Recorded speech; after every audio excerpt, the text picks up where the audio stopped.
Benvenuti ai Beceri Videoludici Show! Se c'è una macchina che adoro in modo particolare, questo è proprio il Super Nintendo. Si riallaccia ad un periodo particolare della mia vita, poi alla mia adolescenza, alle prime uscite, ai primi amici, insomma, accantonando il fattore ludico per un momento, ha un significato profondo, quasi spirituale. Quindi uno dei primi episodi sui giochi voglio dedicarlo ad alcune esclusive per questa macchina. Ce ne saranno ancora data la mole di titoli disponibili. Si dà il caso che negli ultimi anni, grazie ad internet, abbia scoperto un sacco di prelibatezze che vale la pena farvi conoscere. Ma bando alle ciance, partiamo, ma prima sigla!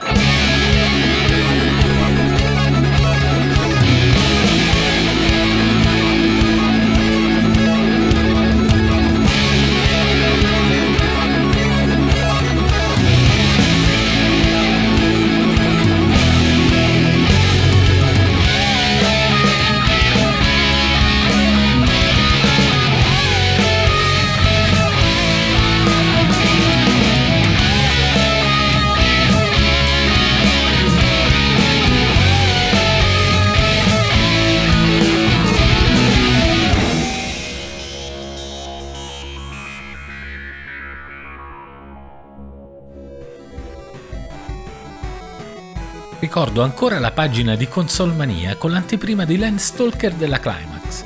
Rimasi affascinato dalla grafica cartonesca e dal 3D isometrico. Ci giocai molti anni dopo e devo dire che mi è piaciuto molto, anche se i salti erano assolutamente fuori controllo per via della visuale.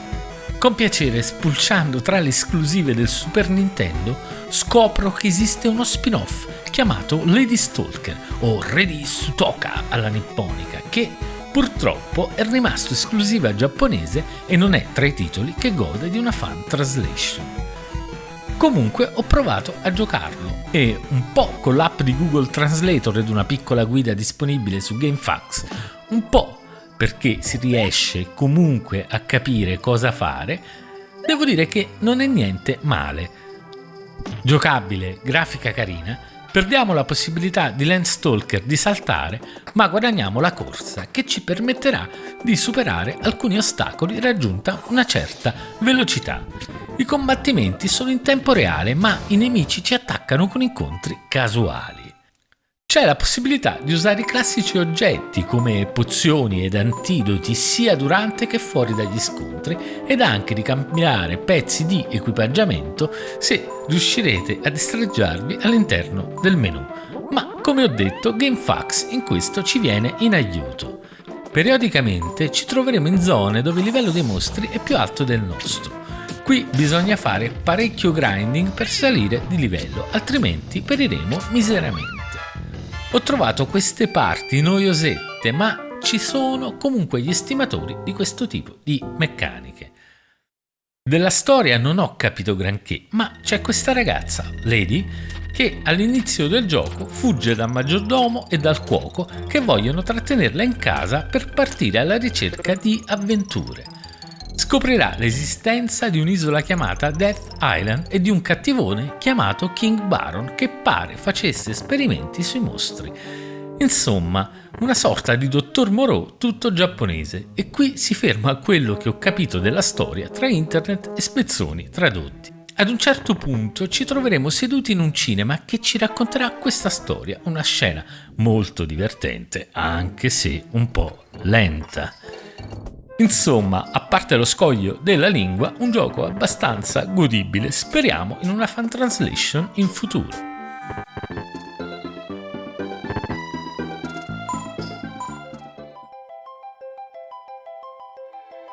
Eternal Philena, altro RPG, questa volta a turni, ad opera della Tokuma Shoten e basato su una serie di light novel fantasy di Takeshi Shudo, che molti conosceranno per la serie animata dei Pokémon. Diventa un anime prima ed un'esclusiva Super Famicom nel 1995. Purtroppo non vedrà mai la luce al di fuori del Giappone. Fortunatamente esiste una fan translation che si può recuperare sul sito romhacking.net. Il gioco si presenta come un RPG giapponese in stile classico con una grafica tutto sommato semplice ma gradevole. Già da subito si intravede l'origine letteraria del titolo, con una storia tragica che, a volte, cozza un po' con la grafica decisamente buffa del titolo. Sono 6 anni che l'impero Davis ha conquistato il mondo, rendendo molte persone schiave che qui vengono chiamate Klekia. Gli uomini sono costretti a combattere fino alla morte nelle arene per la gioia dei cittadini imperiali, mentre le donne vengono utilizzate come prostitute. Qui troviamo Filena, che dall'età di 6 anni viene allenata da Zenna, che lei chiama nonno, all'arte del combattimento, venendo cresciuta come un maschio. Sì, all'inizio del gioco pensano che sia un uomo, ma noi, aprendo il menu, ci accorgeremo immediatamente che qualcosa non torna. Ma il gioco ce lo dirà molto presto. Infatti, dopo anni di duro lavoro, troviamo Filena alle prese con l'ultimo allenamento prima di partecipare all'arena. Qui farà la conoscenza del primo comprimario, Lila, che gli verrà offerta come ricompensa prima del combattimento e che, insistendo per infilarsi con lei sotto le coperte, pena la morte, scoprirà che è una donna.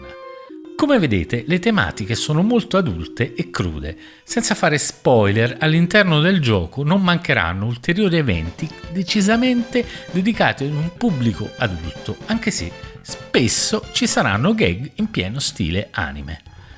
Il gioco esce decisamente tardi nella vita del Super Famicom, ma in ogni caso non brilla nella tecnica. C'è una barra ATB molto simile a quella della serie Final Fantasy, ma rimane un JRPG molto classico e manieristico, ma tutto sommato gradevole. Nota negativa: spesso gli incontri, naturalmente casuali, sono un po' troppo frequenti. Ha il pregio di una bella storia, non originale ma raccontata bene, dei personaggi tragici, quindi con un forte background. Da giocare, se vi piacciono i JRPG, ve lo consiglio. Per gli altri, se vi piace una bella storia, provatelo, altrimenti lasciate perdere.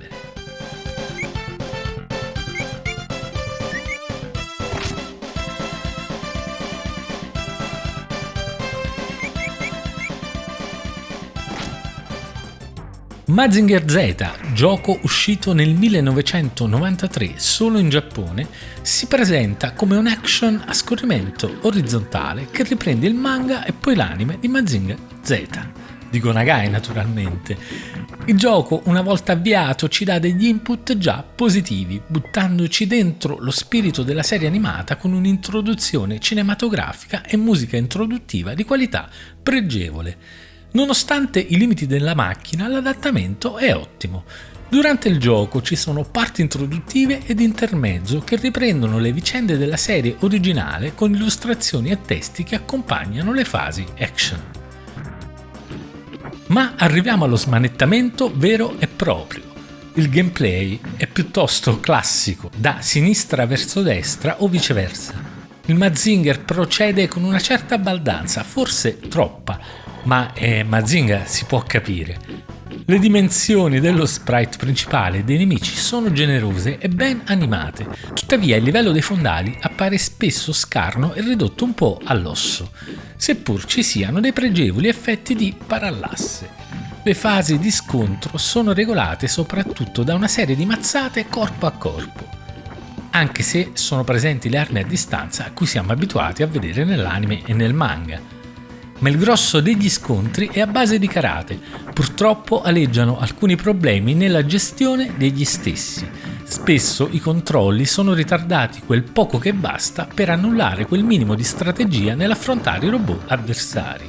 Collisioni dubbie e soprattutto la sindrome del salto alla Ghosts and Goblins. Salta e prega, nessuna correzione. Decisamente noioso vista la precisione che è richiesta in alcuni casi. In realtà poi la dinamica di azioni che il nostro robot sa intraprendere sono variegate. Esiste anche la parata che si attiva alla pressione continua del tasto, ma inspiegabilmente è deputata allo stesso bottone con cui si attacca. Quindi con la prima pressione attacca, poi si para. Inutile dire che se la parata inizia con un pugno preventivo, allora probabilmente sarà vana. In ogni caso, dopo qualche partita di apprendimento, il gioco si lascia giocare. Nonostante i difetti, la spinta ad andare avanti per rivivere le situazioni e i colori dell'anime spinge a passare sopra questi elementi. Un titolo sicuramente da provare per gli appassionati di Go Nagai.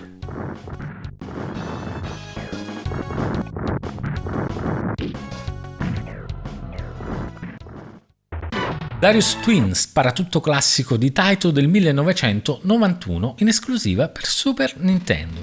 La parola che viene in mente dopo una decina di partite a questo titolo sarà solidità. Dal punto di vista del gameplay non è uno sparatutto bullet hell con milioni di proiettili colorati che inondano lo schermo, oppure con decine di nemici in contemporanea a farci la pelle. È tutto molto ordinato e fruibile, senza picchi di difficoltà eccessiva e ingiustificata. Non voglio dire che sia un titolo facile, solo che l'impegno per poter andare avanti è ben richiesto dal gioco verso il giocatore. La velocità di spostamento della nostra navicella può sembrare eccessivamente lenta, ma con il procedere si capisce che non è tale, bensì ben calibrata e funzionale al ritmo delle dinamiche su schermo. Anche le geometrie degli attacchi subiti seguono uno script ben studiato e richiedono un'ottima strategia al giocatore e contemporaneamente una certa memoria nel ricordare cosa appare su schermo e quando. Il fatto che i power-up che aumentano la potenza di fuoco non si annullino o ridimensionino ogni volta che perdiamo una vita contribuisce a mantenere questa gradualità nel procedere nel gioco. Dal punto di vista grafico è tutto ben animato e gli sprite su schermo, che possono risultare un po' piccoli, ma pur sempre funzionali alle proporzioni dei vari elementi, sono curati e variegati. I boss di fine livello sono abbastanza imponenti, come da tradizione. A volte ho avuto dubbi sulle attuali collisioni un po' imprecise. Dal punto di vista sonoro, musiche molto belle che donano ulteriore ritmo a tutto il gioco. Insomma, uno di quei titoli che spinge a perfezionare sempre di più il gameplay del giocatore per spingerci a superare quel punto.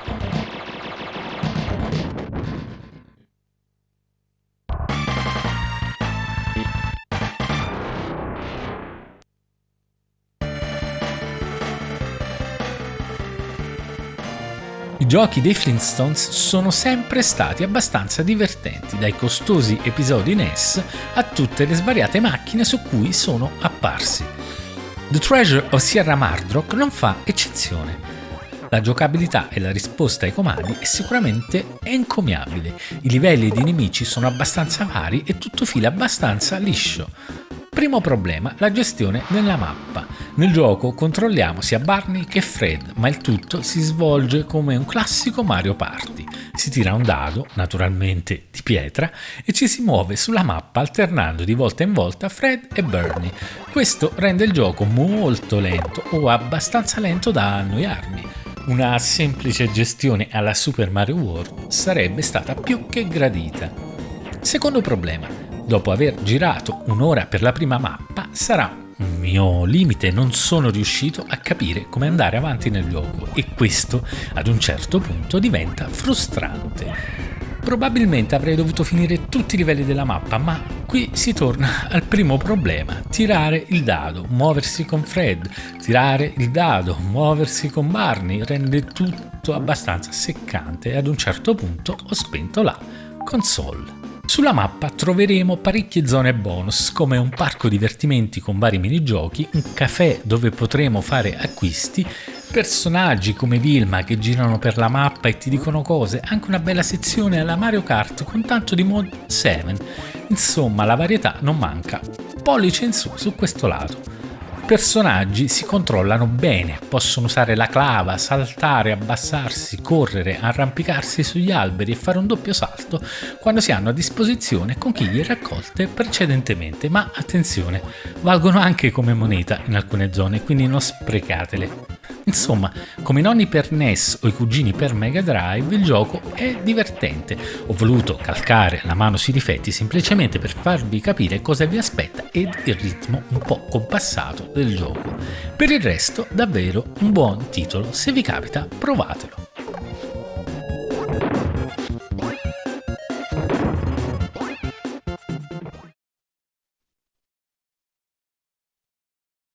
folklore del Giappone paga sempre. Se poi ci mettiamo un samurai robotico che può abbattere in svariati modi le orde di sprite che gli si parano contro, anche meglio. O forse no. Ma andiamo con ordine. Hagane The Final Conflict, sviluppato da Red Entertainment e pubblicato dalla Hudson nel 1994 su Super Nintendo Famicom. Il gioco consiste in un platform hack and slash in cui bisogna abbattere nemici su nemici che godono anche di respawn se torniamo appena un po' indietro nello schema.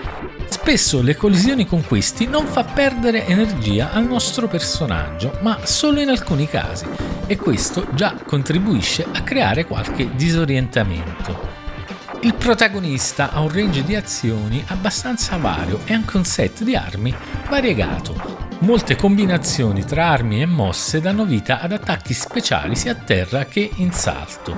Le varie armi hanno in teoria range e potenza di fuoco variabile, il che suggerirebbe un minimo di gestione strategica da parte del giocatore. Tuttavia la costruzione dei livelli e le geometrie di attacco dei nemici non spingono quasi mai a strutturare approcci diversi e funzionali alla situazione.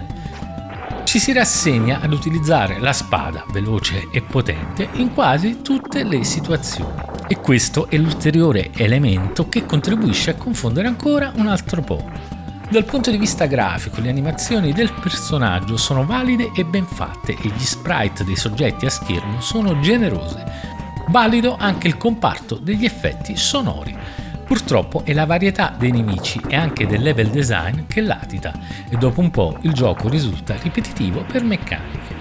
Musica un po' troppo techno-industrial per i miei gusti. In definitiva, dopo un primo approccio positivo, data la qualità grafica e la potenzialità del gameplay, ci ritroviamo un po' ingabbiati in qualcosa che sicuramente poteva essere più vario e curato. Peccato, considerando anche la quotazione media di questo gioco in versione boxata e completa, diventa un must solo per i collezionisti che mirano ad avere il full set.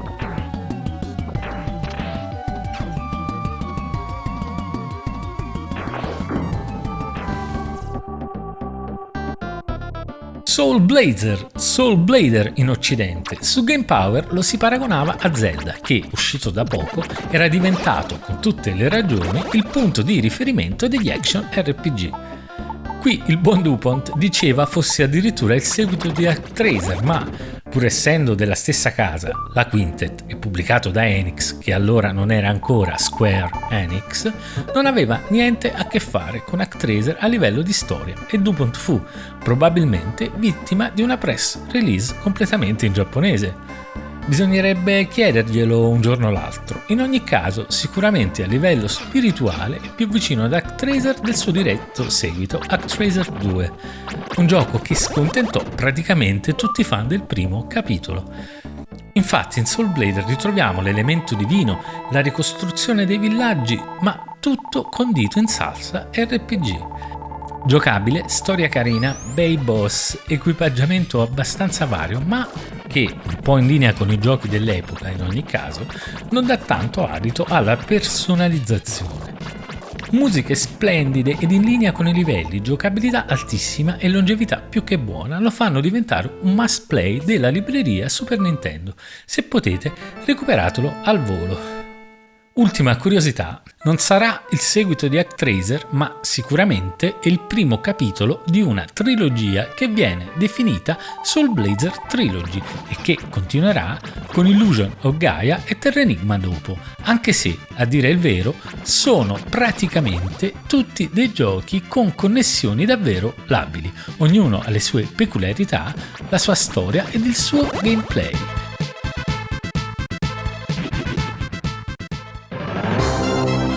Sparkster, realizzato da Hideo Ueda, già dietro ad Axelay ed altri titoli Konami, è un gioco bello, poteva essere un gioco eccezionale e invece la versione Mega Drive, seguito del bellissimo Rocket Knight Adventure, porta lo stesso nome e condivide qualche sprite, ma è un gioco completamente diverso, il che rende Sparkster un'esclusiva SNES. I suoi punti di forza sono sicuramente una grafica decisamente all'avanguardia, colorata, sprite enormi, dettagliati, fluidi e veloci. risposta dei comandi assolutamente ottima e precisa. E allora, perché non è arrivato a definirsi un capolavoro? Uno dei problemi principali lo abbiamo proprio con la velocità. Spesso le cose diventano incontrollabili. Quando usiamo l'abilità caricata, a volte è davvero impossibile fare in modo di non farsi colpire o finire contro qualche ostacolo mortale. Sembra che tutto debba essere fatto conoscendo esattamente quello che succede ed infatti dopo qualche tentativo tutto diventa più chiaro, andando a penalizzare però chi vuol giocare in maniera più rilassata e casuale, cosa che sicuramente Sonic, a cui in parte si ispira, riesce molto meglio. Non voglio spaventarvi però, il gioco è bello e ci sono sezioni spettacolari come quella in cima agli struzzi meccanici che è davvero un capolavoro. In un livello il gioco diventerà addirittura uno shooter a scorrimento verticale, con una folle boss fight a suon di box. Le musiche, come ci ha sempre insegnato Konami, sono decisamente spettacolari. Vedono anche la partecipazione di Michiru Yamane. Symphony of the Night vi dice nulla? Un capolavoro? No, un buon gioco? Assolutamente sì.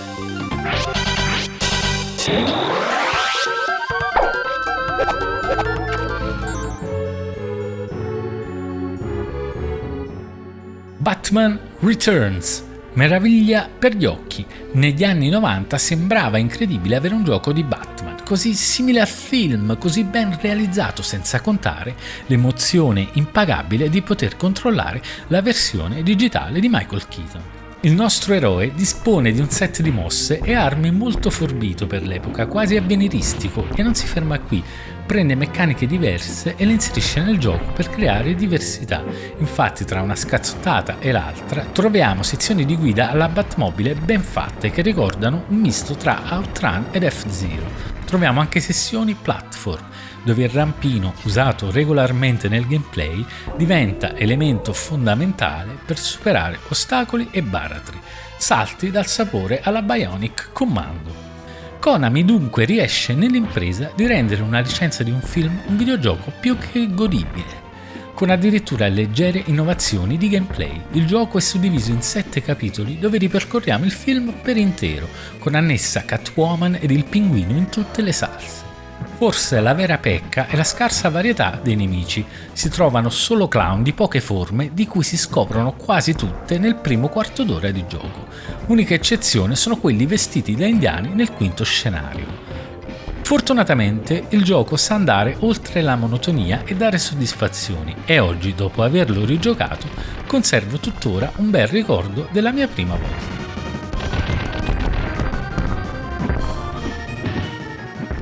Ogni tanto si incappa in qualche titolo mai sentito prima. È il caso di Hardy Lightfoot, gioco uscito in America ed in Giappone nel 1993 ma mai arrivato in Europa. Lo sviluppo del gioco è ad opera di Ashi Entertainment e pubblicato da Titus. Tra l'altro, quest'ultima già aveva tentato la strada della mascotte con Titus the Fox su Amiga e portatili. Il gioco si presenta davvero bene. Grafica colorata, belle animazioni, personaggio accattivante e ti viene da domandarti perché non abbia avuto successo ed in effetti quando si inizia a giocare te lo domandi davvero.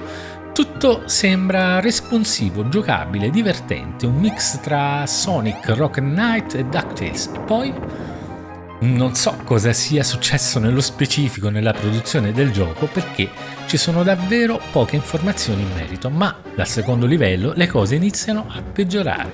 Ci si accorge che il gameplay cede per un'inerzia mal calibrata, collisioni con le piattaforme discutibili ed hitbox dei nemici fuori fuoco. Anche il level design è scialbo ed alcune sezioni sono veramente frustranti. Siamo accompagnati, fintanto che non prendiamo un colpo, da una creaturina sferica che è in grado di mangiare i nemici.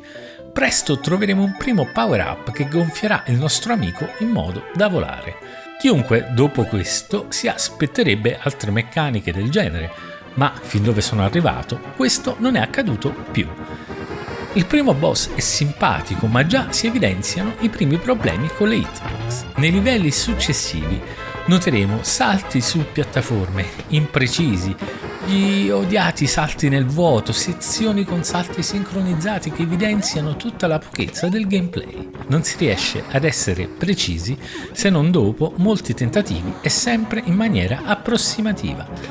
Una cosa fastidiosissima è la meccanica alla DuckTales, dove il nostro amico salta sulla propria coda rimbalzando. Ti aspetteresti che questo dia un boost saltando in testa ai nemici, invece è l'esatto contrario. Quando c'è più di un nemico su schermo è difficilissimo non farsi colpire. Avete presente i livelli sul ghiaccio nei platform? Ecco, Hardy Lightfoot è perennemente sul ghiaccio anche quando è tra le sabbie del deserto.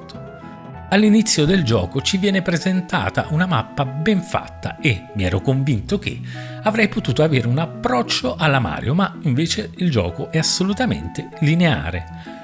Voglio portare alla luce anche la grande mancanza di segreti particolari. A volte ci sono 2 strade per finire un livello, ma senza che una scelta o l'altra cambi granché.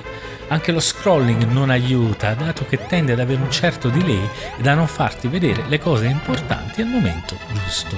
Un completo disastro? No, ci si può fare una partita, magari a voi piacerà più che a me. I personaggi sono carini, ci sono anche delle cutscene divertenti. Non conosco il retroscena, ma sembra un gioco partito bene e che ha avuto qualche problema in fase di sviluppo. Ma è solo un'illazione, quindi prendetela per quello che è.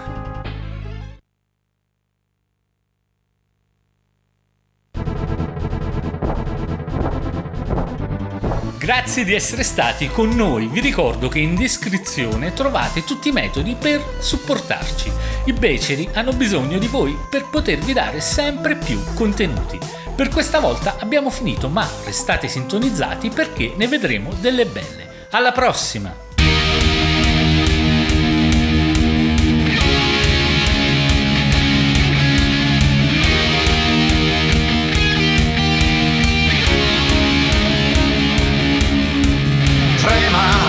Il regno delle tenebre e del male, dalla fortezza della scienza arriva, con i suoi pugni atomici Mazinga, Mazinga, vola, si tuffa dalle stelle giù in picchiata, se il nemico prega è già finita, la morte batte i denti, c'è Mazinga,